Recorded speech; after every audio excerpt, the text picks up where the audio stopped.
Admiral Zixtar of the Hegemony Fleet adjusted his three primary eyes as he gazed upon the tactical display. Before him, suspended in the cold void between star systems, hung a single human vessel, unremarkable in appearance, roughly cylindrical, and barely 1/100th the size of his flagship. Around it, in perfect formation, floated the pride of the hegemony, 412 warships, each bristling with plasma cannons and antimatter torpedoes. A single human ship, First Officer Velthok clicked through his mandibles, his eye tone dripping with contempt. They must be either incredibly brave or incredibly stupid to venture this far into our territory alone. The human ship, designated UES Defiance according to their scans, drifted silently in space, making no attempt to flee or fight. Its hull was scarred from countless battles, and several sections showed obvious repairs. It looked tired, beaten, like a warrior who had fought one too many wars. Humans, Zixtar mused, his tentacles twitching with anticipation. The galaxy's most persistent pest, always interfering, always fighting above their weight class. He leaned back in his command throne.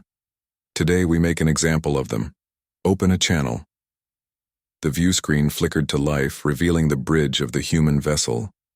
The captain was a middle-aged woman with graying hair and calm blue eyes that seemed to look right through him.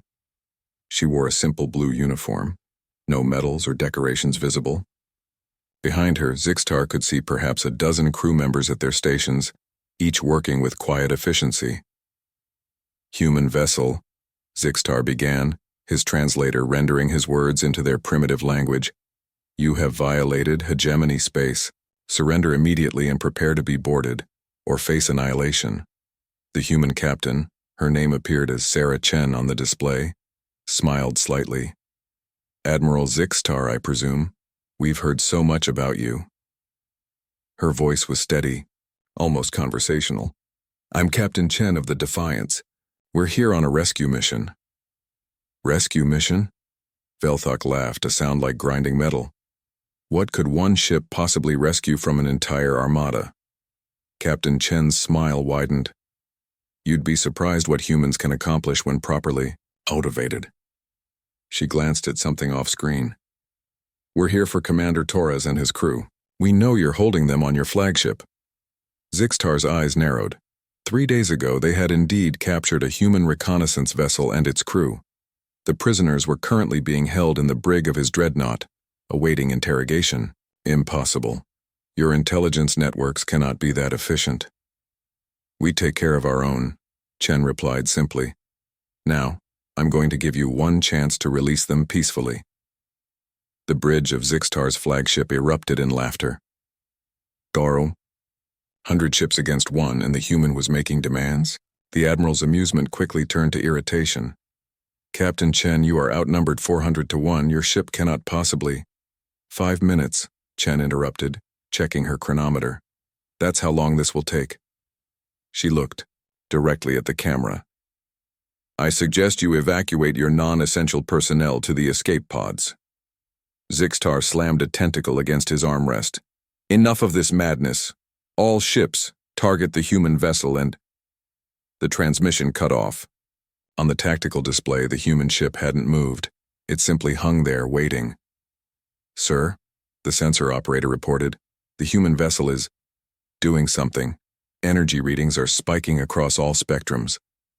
Suddenly, the Defiance began to change. Panels along its hull slid open, revealing arrays of equipment that definitely hadn't been there moments before. The ship's profile shifted as hidden components deployed, transforming it from a simple cargo hauler into something else entirely. What in the void is that thing? Velthok whispered. Before anyone could answer, space around them lit up.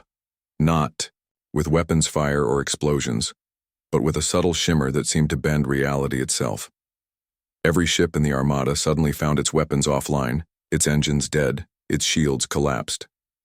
Quantum disruption field. Chen's voice crackled through the comm systems, somehow broadcasting to every ship simultaneously. A little something we developed after studying some hegemony wreckage. It creates localized space-time distortions that interfere with your technology's quantum matrices.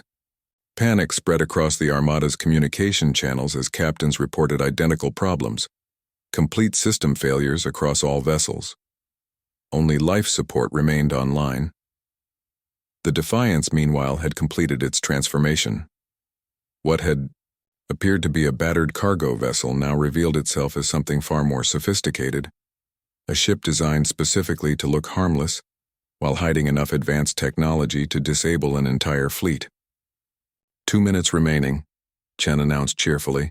Time enough to collect our people and go home.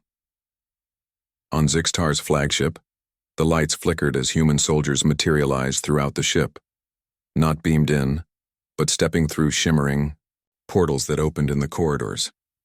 They moved with military precision, their powered armor making them look like mechanical demons in the dim emergency lighting. Teleportation technology, the science officer gasped. But that's impossible. The energy requirements alone. Humans don't believe in impossible, Chen's voice replied, somehow knowing what was being said on the bridge. We just call it temporarily unsolved. Within minutes, the human rescue team had reached the detention level, freed Commander Torres and his crew, and was already withdrawing through their impossible portals. Not a single shot had been fired. 4 minutes, 30 seconds, Chen announced. Ahead of schedule. The quantum disruption field began to dissipate, and one by one the hegemony, ships found their systems coming back online. But by then, the Defiance was already moving, its disguise fields reactivating as it resumed the appearance of a harmless freighter.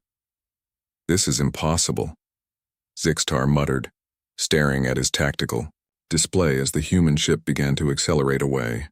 One ship cannot defeat 400. We didn't defeat you. Chen's final transmission reached them as the Defiance jumped to hyperspace. We just proved that sometimes the size of the fleet doesn't matter as much as the ingenuity of the crew.